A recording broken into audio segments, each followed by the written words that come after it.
கர்த்தராகிய இயேசு கிறிஸ்துவின் நாமத்தினாலே அன்பின் வாழ்த்துக்கள்.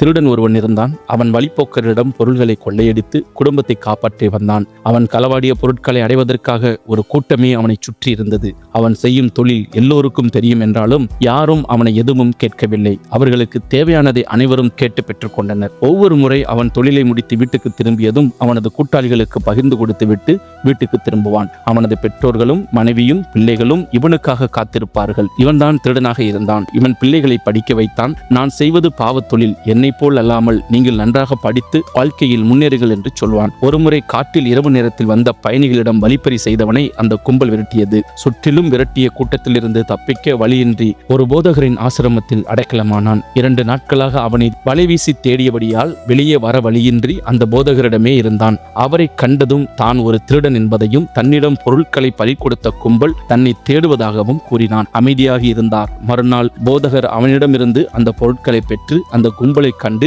அவர்களிடம் கொடுத்தார். அந்த திருடன் எங்கே என்றார்கள். அவன் தான் செய்த தவறை உணர்ந்து விட்டான். அவனை விட்டுவிடுங்கள் என்றார். நீங்கள் சொல்லியதால் அவனை நாங்கள் தண்டிக்கவில்லை. இனியும் அவனை இந்த பாவத் தொழிலை செய்ய சொல்லாதீர்கள். எங்கள் பொருட்கள் கிடைத்ததற்காக அவனுக்கு நாங்கள் நன்றி சொல்லுகிறோம் என்று விடைபெற்றனர். அத்தனையும் மறைந்திருந்து கேட்டான் அந்த திருடன். போதகர் அவனை அழைத்து, உன் தவறை இப்போது உணர்ந்தாயா? நீ செய்யும் தொழில் உன் வீட்டுக்கு தெரியுமா? உன் வீட்டில் தடுக்கவில்லையா என்று கேட்டார். அவர்களுக்கு தெரியும். மற்றவர்களின் துன்பத்தில் இன்பம் காணும் உன்னை கடவுள் நிச்சயம் தண்டிப்பார் என்றார். நீ ஒவ்வொரு முறை மற்றவர்களின் பொருளை அபகரிக்கும் போதும் உனக்கான பாவக்கணக்கு கூடிக்கொண்டே போகும். இந்த பாவக்கணக்கை அவர்களும் பங்கு போடுகிறார்களா என்று கேட்டு வா என்றார். இதில் உங்களுக்கு சந்தேகமே வேண்டாம். அவர்களை காப்பாற்றத்தான் நான் இந்த தொழிலில் ஈடுபடுகிறேன். அதனால் அவர்களும் இதை ஏற்றுக்கொள்வார்கள் என்றான். சரி, இன்று வெறுங்கையுடன் வீட்டுக்கு போய் நாளை என்னிடம் வா, என்ன நடந்தாலும் எனக்கு தெரிவிக்க வேண்டும் என்றார். அவரிடம் சம்மதம் தெரிவித்து வீட்டுக்கு சென்றான். வீட்டுக்கு திரும்பிய திருடனை வரவேற்க அவனது கூட்டாளிகள் குடும்பத்தினர் காத்து கொண்டிருந்தனர். வெறும் கையுடன் வந்த அவனை கண்டதும்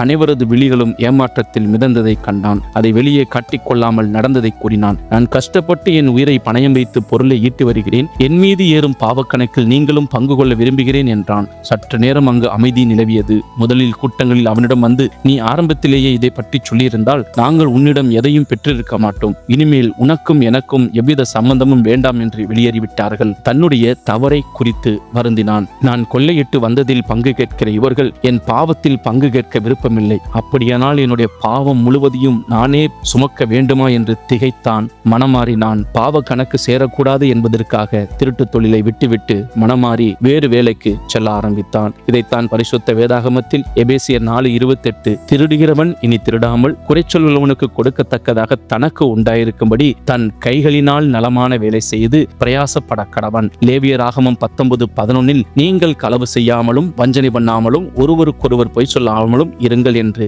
கர்த்தர் சொல்லுகிறார். கர்த்தராகிய இயேசு கிறிஸ்து தாமே உங்களை ஆசீர்வதிப்பாராக.